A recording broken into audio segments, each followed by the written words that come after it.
Silav, roj baş, var baş, ji hemî hevalara. Hêvî derim herkes baş e. Ez nadengê xwe biceribîrim, eger deng temam be, em hema dest pê bikin. Hevan îro dixwazim ji Rojavayê Kurdistanê cih bidim daxuyaniyên rêveberên PYD û kesên ku niha ji Rojavayê Kurdistanê re rêveberî dikin ka ew çawa difikirin di pêşerojê de Sûriyeyê çawa li benda me ye. Ew dixwazin di vê Sûriyê de bi kîjan şertan cih bigirin Aldar Xelîl daxife û her wiha hevserokê PYD jî daxife Xerîb Huso. Hevdîtinên Antony Blinken hebû, Wezîrê Karê Derve yê Amerîkayê, çû Tirkiye, çû Iraqê, aniha çûye Ürdünê. Digere mijar temamî li ser siberoja Sûriyeyê. Îjar aniha ez dixwazim bi kîjan û çê dest pê bikim binêrin. Meclîsa Leşkeriya min bi çê dibêje? Tamam. Em bi encama şer dest pê bikin. Encama şerê li Rojavayê Kurdistanê. Ka ez ji hevala bipirsim eger deng baş be, temam e. Deng baş e? Hevalûn te bi xêr hatin? Süper. Heval dibêjin deng baş e. Ne wisa? Na dîsa rêwî me ji ber vê yekê ez pir dirêj nakim îşev, ama tiştê kin Kurd, tiştên ku eleqa me hemiya pê heye, tiştê ku em merex dikin, ez dixwazim ji we re pêşkêş bikim. Meclîsa Eskeriya min bi çê dibêje li Tişrên û Qereqozaxê di sûd û 10 çete hatine kuştin di van rojên dawî de. Fermandariya Giştî Meclîsa Eskeriya min bi çê diyar kir, hemû êrişên komên çete yên girêdayê artêşa Tirkiye de werker hatine têkbirin. Di pevçûnan de di sûd û 10 çete hatin kuştin, 39 wesayetên askerî, 6 tankên artêşa Tirk hatin rûxandin, 5 balafirên xwekuş ên dron hatin xistin. Fermandariya Giştî ya Hêzên Meclîsa Eskeriya min bi çê di derbarê têkbirina êrişên çeteyên dewleta Tirkiye da werker de ya li bendeva Tişrên û pira Qereqozaxê de daxuyaniyekê nivîskî da. Berfirahiya daxuyaniyê wiha ye, Hêzên Meclîsa Eskeriya min bi çê piştî sê rojên şer êriş têkbirin, çete mecbûr man birevin zirarê mezin gihandin wan. Li hevkirina agirbesiya bi navbendkariya Amerîkayê heye, lêberê çeteyên dewleta Tirkiye bi dehan caran bi çekên giran, bi piştevaniya hewayî ya bi zêdetirî 20 balafirên bê mirov ên Tirkî êrişê pira Qereqozaxê û bendeva Tişrînê ya li başûrê rojdatê min bi çê kir. Di navbera hêzên me û çeteyên dewleta Tirkiye de êrişên dijwar pêk hatin. Şer rûda, dewleta Tirkiye bi balafirên bê mirov bendeva Tişrînê bombebaran kir, di encamê de zirarekî mezin gihand bendavê. Heremên me, noxteyên hêzên me zêdetirî 106 caran bi balafirên bê mirov hatin bombekirin. Şervanên me bi taktîkên şerê nû darbeyên giran li çeteyan dan, kemîn danîn pêşiya wan, gelek çete tevî ser çeteyan hatin kuştin, tank alavê wan ên eskerî hatin rûxandin. Bi rihê înîsyatîv û berxwedana dîrokî, şervanên me bi pêşengiya YPJ, YPG sing bi sing li hember bi dehan çeteyan şer kirin. Di encama berxwedana hêzê me de hewldana çeteyan ya kontrolkirina pira Qereqozaxê her wiha hewldana kontrolkirina bendava Tişrînê têk çû. Şervanên me planên wan yên qirêj, yên dizî, yên talankirinê, dizîna mal û milkê gelê Sûriyê, ev plana wan têk birinin. Plana dewleta Tirkiye ya kontrolkirina bendavê, bikaranîna wê weke şantaja li dijî gelê me li tevahî herêmên Sûriyê, ev plana wan jî têk çû. Di daxuyaniyê de wekî din behsa bîlançoyê dike. Bîlançoya şerê sê rojan li pira Qereqozaxê bendava Tişrînê bi vî şiklî ye. Hejmara kuştiyan 142 çete li bendava Tişrînê, 68 çete li pira Qereqozaxê, tevê 13 serçete bi giştî di sûd û 10 çete hatin kuştin. Birîndar bi sedan çete birîndar bûn. Rûxandina erebeyên askerî 27 erebe li bendava Tişrînê, 11 li pira Qereqozaxê, bi giştî 39 erebeyên askerî hatin rûxandin. Rûxandina tankên dewleta Tirkiye 2 tank li bendava Tişrînê, 4 li pira Qereqozaxê, bi giştî 6 tankên dewleta Tirkiye hatin rûxandin. Xistina balafirên xwekuş jî heye, 5 balafirên xwekuş hatin xistin. Rûxandina motorsîkletan jî heye tabî, li bendava Tişrînê bi qasî 20 motorsîkletên çeteyan hatin rûxandin. Di berxwedana lehengî de باسا شهیدان تکرن 13 شهروان بریندار بون 8 شهروان شهید بون انجام به وی شکلیه ev encama şerre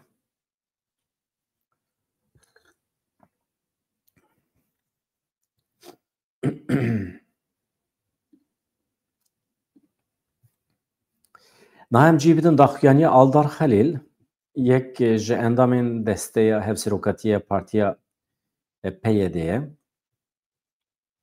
تشتین بالکش دبیجه جبر وی که محوجدی تزبینم بواره پار بکم جبر کو فکروی فکر روبری خاصره هما بیجه که منرن چت فکره در حقیقت گوهرینا لسوریه ده اندام دسته هفسروکاتی یا پیدی آلدار خلیل درباره گشتن انداوی یل سوریه یم پیشتی هلوشنا رژیم باسیده درباره سفروجا سوریه و هرم داخفی دبیجه شوارش آواکرنه نه دست بدی که درباره چوینو هلوشینا رژیم اساد خلیل دیار کرد که اف دسپیکا پیواجوی که نویا شورشیه دبیجه چوینا رژیم بشار اساد و پارتیا باسی تیواتی دسپیکا روپل که نو د دیروکا سوریه ده لی اف نای ویواتی که شورش بداوی بیه برواجی وی شورش د سردما آواکرنه ده قناخا آواکرنا رژیم که نو دسپیکا قناخا که نویه جبروی که دماکو رژیم هره اف نای ویواتی که شورش بداوی بیه لی اف بینگوا یکمه جبوب دست خستنا شورشه دوی سوریه یا نو دموکراتیک به که همو پیکاته تیده با آزادی بجین خواه دیروگا خواه راستی خواه جالی زمان دیروگ چاندی و سیاسی هنری جواکی همو آلیدن و بینن زمان روبری خسر سوریه جپرچبونه د پاریزه روبری خسر دبیجه سوریه جپرچبونه د پاریزه یعنی نخوازه سوریه پرچبه به و گوت و تئوری خواه اوسا ifade که تجربه ما هیه به واجوه که ما هیه که مد سال 2011 ده دست پی کریه دویجه پروژه که ما هیه که مد سال 2011 ده دست پی کرن مد دست پی که سال 2014 ده سیستم روبری خسریه دموکراتیک واکر ده سر دامزراندن و روبری ره زیادتری 10 سال در باسپون و که نمونه که تدیتم نمونه چارساری سوریه روبری خسریه دموکراتیک تو نیتا جدابونا ج سوریه تونه لی جیانا بشتاریه دچسپینه یعنی دپجرینه لی جیانا بشتاریه ریگزی ویجی ریگزی نتیوا دموکراتیکن او جی تیواته که همو پیکاته به هوره به دادبندی و کف بجین ده پروژین دنده مترسی خطری ترسا پرچبون سوریه هیه لی پروژه روبری خسر مجمترسین پرچبون دور دخه هر وها ام بنگهن یک ریزی لسوریه بهز دکن نه تنی تحریر الشام لسوریه هزین دنجی هنه دبیجه آلدار خلیل درباره تکلین لگل هي تحرير الشام ده آلدار خلیل وها گوت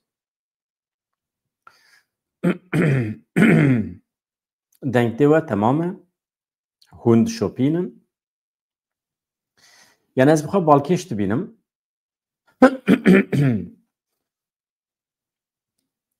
هي تحرير الشام للشامية لنبتنية هزين چالاك و بباندور لسر عردي لسوريا هنا تشتكو نها لسوريا قومه هفقرتنا حمو هزانه لنها يكو لبيشيه هي تحرير الشام درباري بيوانديان داجي نها بريا هن آليان برين نا سر راست هولين پیشخستنا وان بيوانديان هنا لی از هفی دکم که بگیجن آستا که هم بکاربن راست دانوستندنه پیک بینن گوتو بیجان بکن که دا آلیه پیشخستنا چاره سریه ده امهنک پیش بکیون هفو دو ناس بکن چاره سر کرنا پرانیا پرسکری که نسوریه ام شخارا بکن آرمانج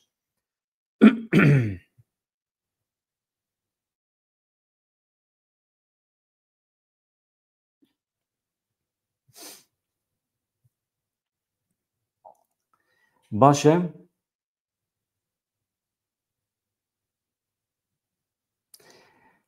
وکی دن سر کیجان دبیجه کیجان مجارا ام ناکیون ناکوکین دسلاتاریه نها لسر عادی گلک آلی کم هنه از دترسم که ناکوکی شر دسلاتاریه دنا باوان ده درکه و دبه که سوریه بر بشر نافخایی و ناکوکی نافخایی و بچه تکوشین اجبو دسلاتاریه پر نینیه پر خرابه ریگه زمه یا بنگهین اوه که ام نکیون ناوا ناکوکین دسلاتاریه لی ام گرینگیا خواه ددن سر آواکرنا سوریه که دموکراتیک Yani mesela mücadeleye iktidarı ne karimeye dibe.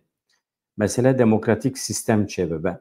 Aldar Halil bahsa koşberbuna gele şahbay jikir. Lisebe mesele çi god. Despeki de hezin Suriye demokratik kasede hevda koridore ki evle veke ku bigêje şahbay jbu ku gele melwer bi komkujiyan ra rubru nemine li dema ku hezin li Helebê hilweşiyan Rusya ku hezin askeri jwê hereme vekşiyan û hevsengî hêza askeri guherî wê demê qesede nekarî koridora evle ji şahbay re veke. Em ketin nava fikarên ku eger di navbera Şahba û herêmê Rojhilatê Firatê de koridorekî ewle nebe, ev tê wê watiyê ku li Şahbayê li dijî gelê me komkujî hovîtî bêne kirin, biryar hate dayîn gelê me ê li wê derê ji komkujiyan were razgar kirin. Nişka ve biryar dane xuya ye. Nabasa bendava tişrê dike giringiya wê dibêje meseleyekî mal û milkê Netewa Sûriyeyê bendava tişrînê.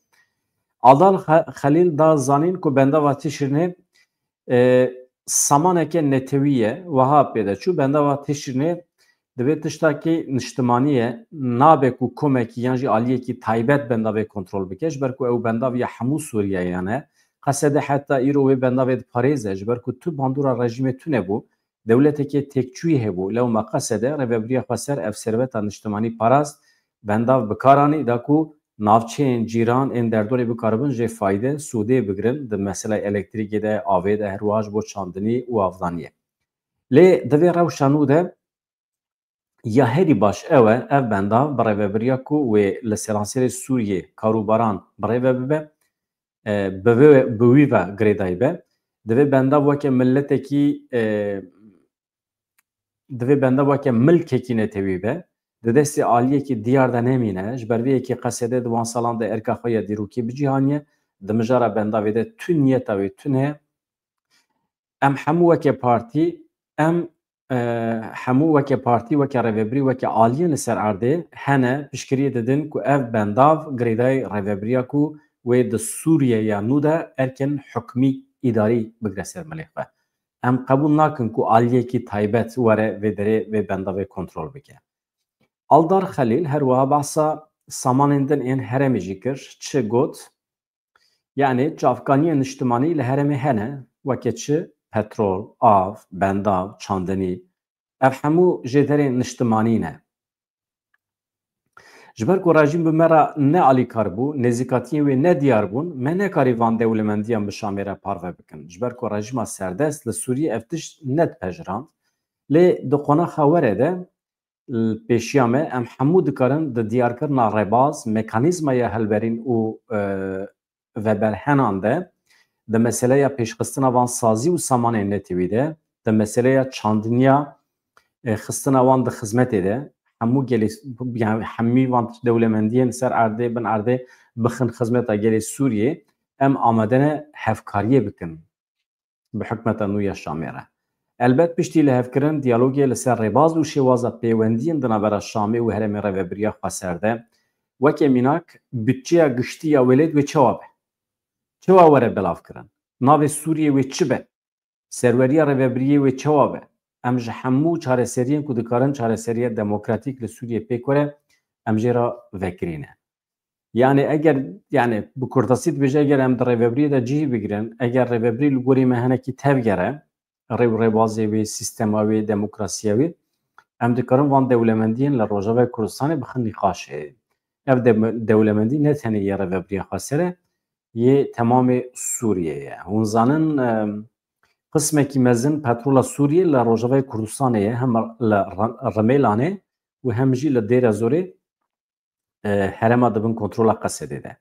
Wekî din çi dibêje Aldar Halil di dawiyê de got pêvajoya ku em tê dane pêvajoya ku em di nav dane wê çarenûsa siberoja Sûriye diyar bike li gorî tiştek ku em ê van rojan bikin ez bang li her kesî dikim nêrînên hev bibîsin godar bikin di serî de giringî bidin ramanên demokratîkên ku daxwaza wekevî adelet û azadiyê dikin. Niha li ser mijarê hevserokê PYD jî daxife ez bi disê gotina basa naveroka axaftina wî jî bikim. Hevseroka PYD Xerîb Hiso diyar kir ku ji bo hevdîtinê li Şamê amedekariyan dikin û hewl didin heyeteke ava bikin di nava xwe de. Set saleke ku em wan da bikin êdî tuneye.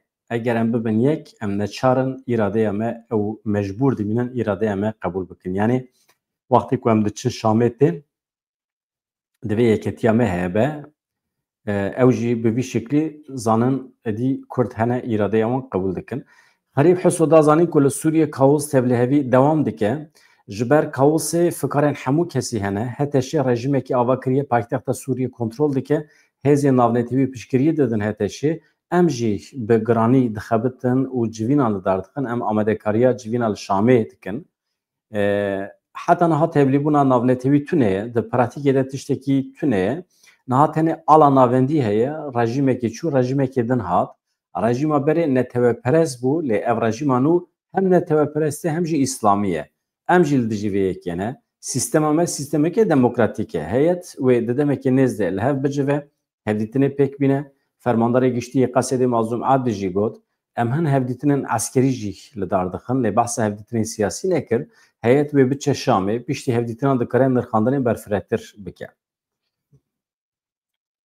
Mesela ene kesî de jî tiştên balkêş got Xerîb Heso hûn zanin beriya çend salan ene kesî re hevdîtin hatibûn destpêkirin lê ji ber hin sedeman sekînî Amerîka pir ket dewreye Amerîka bi salan e zorê li rêveberiya Xweser dike li ene kesê dike dibêje ya werin bicivin yeketiya xwe çê bikin sibê du sibê ev yeketî ji we re lizûm dike nekeve nava înadê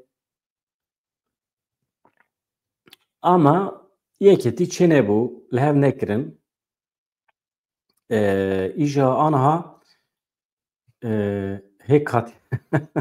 hêk hatiye ber derî êdî mecbûrin êdî ji bilî yeketiyê çara me tune ye. Xerîb Heso anî ziman ku divê Kurd li Sûriye rûpeleke nû vekin berê gelek tişt qewimîn bi dawî bû divê em pêvajiyekî nû bidin destpêkirin di navbera deh roj berê û niha de firqeke mezin heye divê em wekê Kurd biçin Şamê ger em perçe bibin em wenda dikin divê em her tiştî li aliyekî bihêlin li pêşiya xwe binêrin divê nêrînên me bibin yek li ser navê kurdayetî em tevbigerin berjewendiya me divê berjewendiyên Kurdan be cara yekê me ji rêvebirekî Rojavayê Kurdistanê tiştî wisa dibîsim ev ez ji we re bêjim destpêka tiştekî nû ye balkêş e çünkü sîstema Rojavayê Kurdistanê behsa tiştên netîvî nedikir ev pêvajiyekê nû hal derekî binivîsîne ji we re dibêjim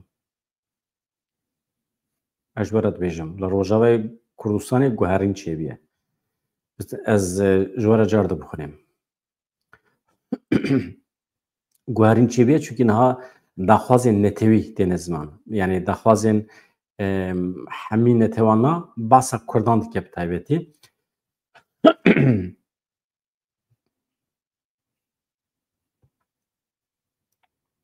divê ez dubare dikim divê em weke Kurd biçin Şamê eger em perçe bibin em wenda dikin divê em her tiştî li aliyekê bihêlin li pêşiya xwe binêrin divê nêrînên me bibin yek li ser navê kurdayetî em tevbigerin berjewendiya me divê berjewendiyên Kurdan be heyet wê biçin lê ne diyarêkengê biçin peyê de piştgiriya beşdarbûna hemû Kurdan de hevdîtinan de dike em dixwazin bi hev re heyetekê hevpar ava bikin eger em vê pêk neynin em nikarin destkeftiyên xwe biparêzin yani ez jî bu were dixwînim ya bawer bikim beriya we min nexwendiye min tu hazirî nekiriye min tenê daxuyanî wî dît ew sanî bu were parve dikim yani ez jî ana zindî bu were dixwînim yani min peyê de û partiyên din jî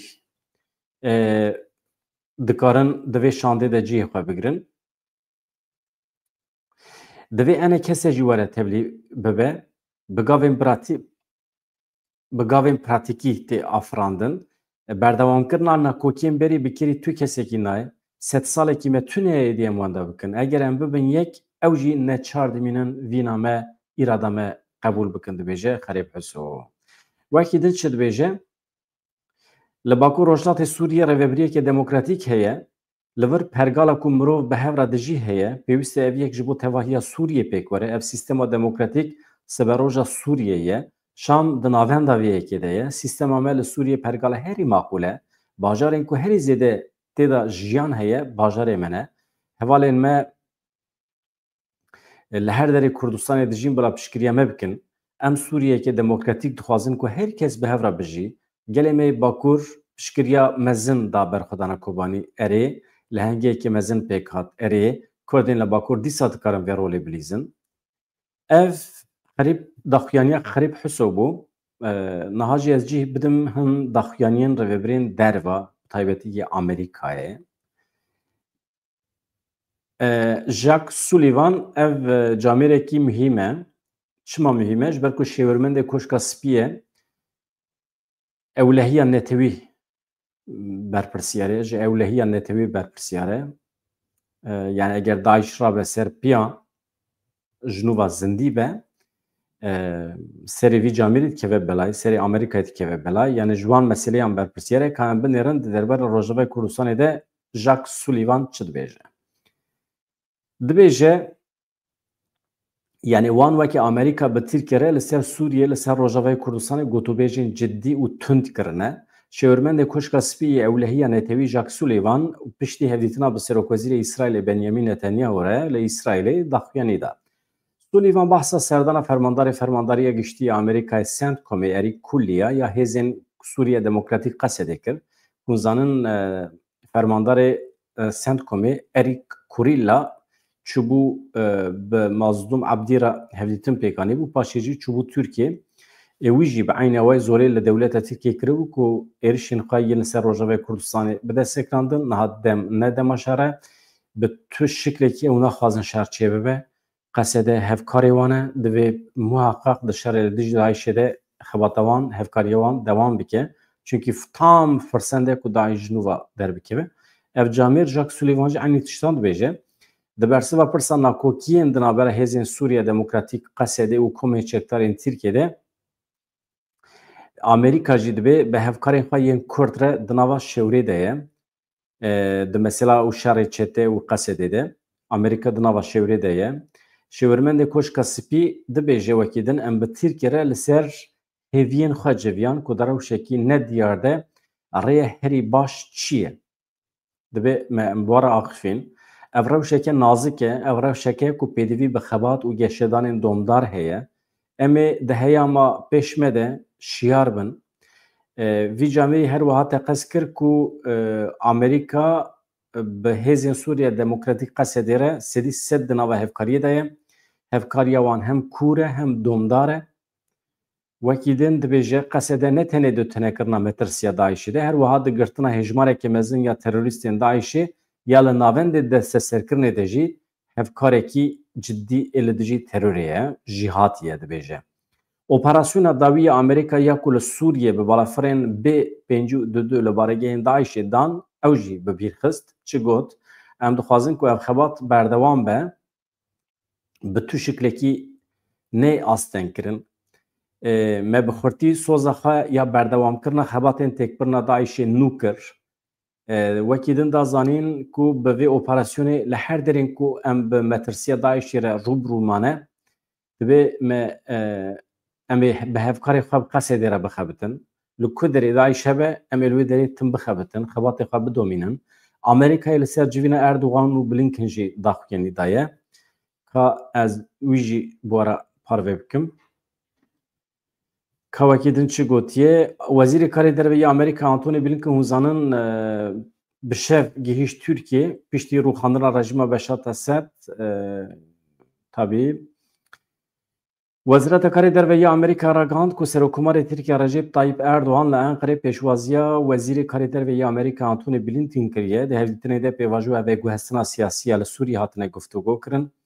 Wezîr Blinken li ser hevkariya herêmiya Xurt ya Amerîka Tirkiye û berjewendiyên me yên hevpariyên ji bo piştgiriya veguhestina siyasî ji bo hikûmeteke berpirsiyar û berfireh ya Sûriyê nîqaş kir. Di hevdîtinê de li Sûriye li Rojavayê Kurdistanê pêwîstiya rêzgirtina ji mafê mirovan re, pêwîstiya rêzgirtina li hukûqa mirovî, hukûqa navnetewî, parastina sivîlan û endamên komên kêmenêtewan hatiye nîqaş kirin li Tirkiye. Blinken û Erdogan li hev kirine ku li Xezayê jî pêdivî bi lez bi peymana agirbestê heye. Ev jî bi vî şeklî ye, yani we bixwe bihîstiye. We bihîst ku Blinken hat Tirkiye hevdîtin pêkanî û pir bi zimanekî vekirî bi Tirkiye da zanîn ku şer pevçûn ew naxwazin. Niha ez vê jî bi were parve bikim paşê çend şîrove bikim.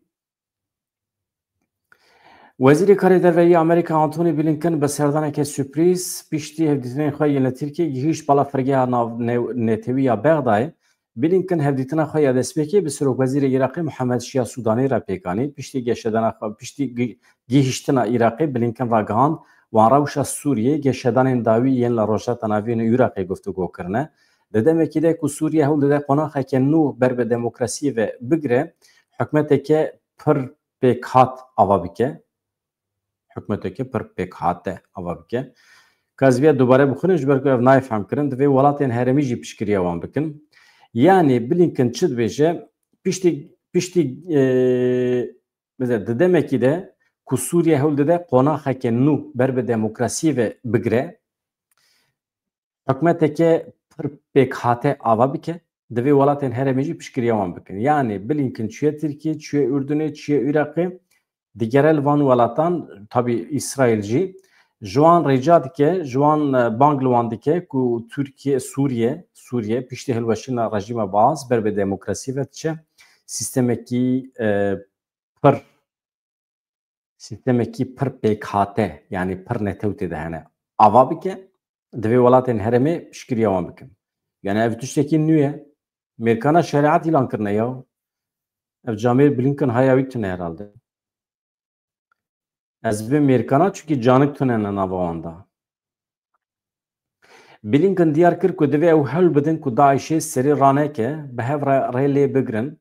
Amerîka û Iraq di têkbirina Daişê de serkeftinên mezin bi dest xistin.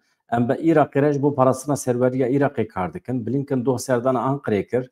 Bi Serokkomarê Dewleta Tirk Recep Tayyip Erdogan re civiya. Îro jî bi Wezîrê Karê Derveyê Tirk Hakan Fidan re civiya. Çavlaraya ku Antony Blinken sivê serdana Ürdünê bike, serdanên ji nişkeva yê Antony Blinken bu welatên cîran ên Sûriye elbet piştî rûxandina rejîma Esad ya Sûriye pêk hat. Heteşe çû wê derê. Ne heteşe ji sî rêxistinan pêk tê ya. Heteşe ne tenê heteşe yani. Heteşe ne tenê heteşe. Na hevan nû ez ji were tiştek bêjim. Ez tiştek ku ji we hêvî dikim hêviyê xwe biparêzin. Doh Mazlûm Abdî jî axivî. Niha her çend li holê tiştekî diyar tune be jî Sûriyeyeke nû li pêşiya me Kurdan e, Sûriyeyeke nû li pêşiya rojhata navîn e û ew mecbûrin rastiya Kurdan nas bikin. Tirkiye niha pir hewl dide weke li Tirkiye Kurdan înkar bikin. Ew dibêjin di dema Esed da nasnama we jî tune bû. Hûn tune bûn û weke koçber bûn û îro radibin dibin şerîkê Sûriyê. Tabii ev gotinê wanin, ev fikrê wanin, Kurdan piçûk dibînin. Ama ez ji we re bêjim di qada navnetewî de biryare ku Sûriyede, di rêveberiya Sûriyede, di destûra bingehîniya Sûriyede Kurd jî hebin. Eger Kurd tune bin nabe. Yani ne mümkün e.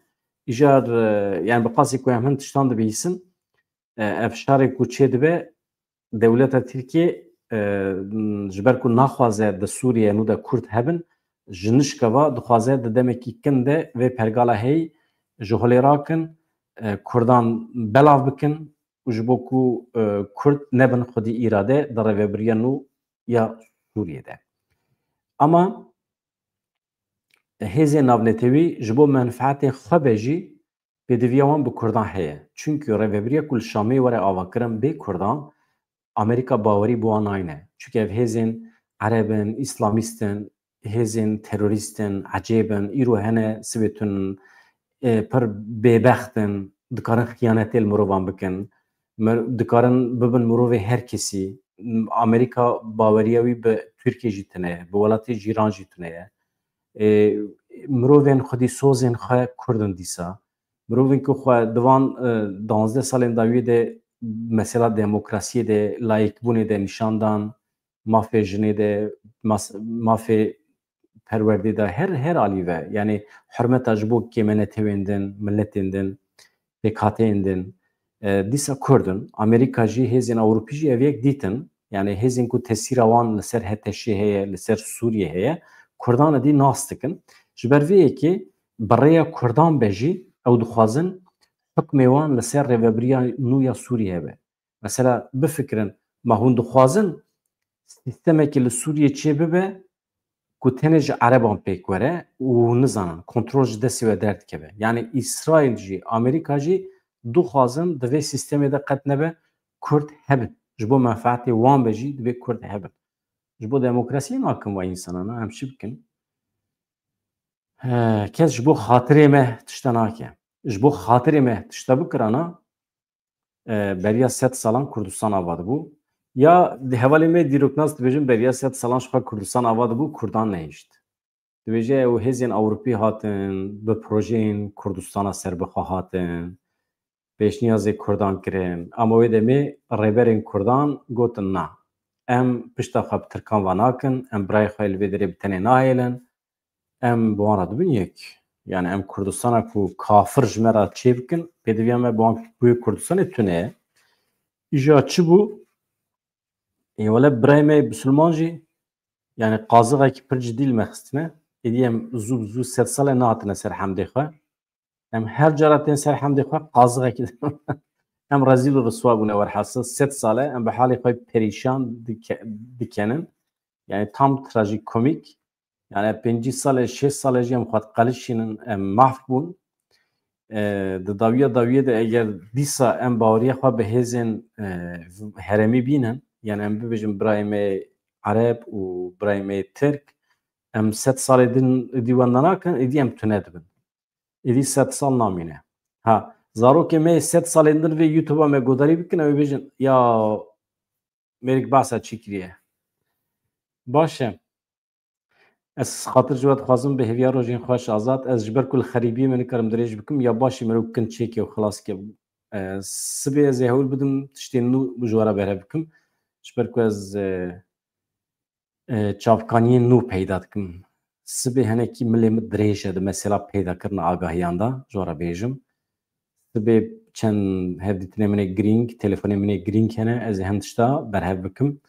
Ji kerema xwe re li me gudarî bikin, me bişopînin. Baş e. Abonê me çû 11,000. İşe ve dixwazim biçe 11,000 baş dibe ya. Dehate xatirê we silav dem baş.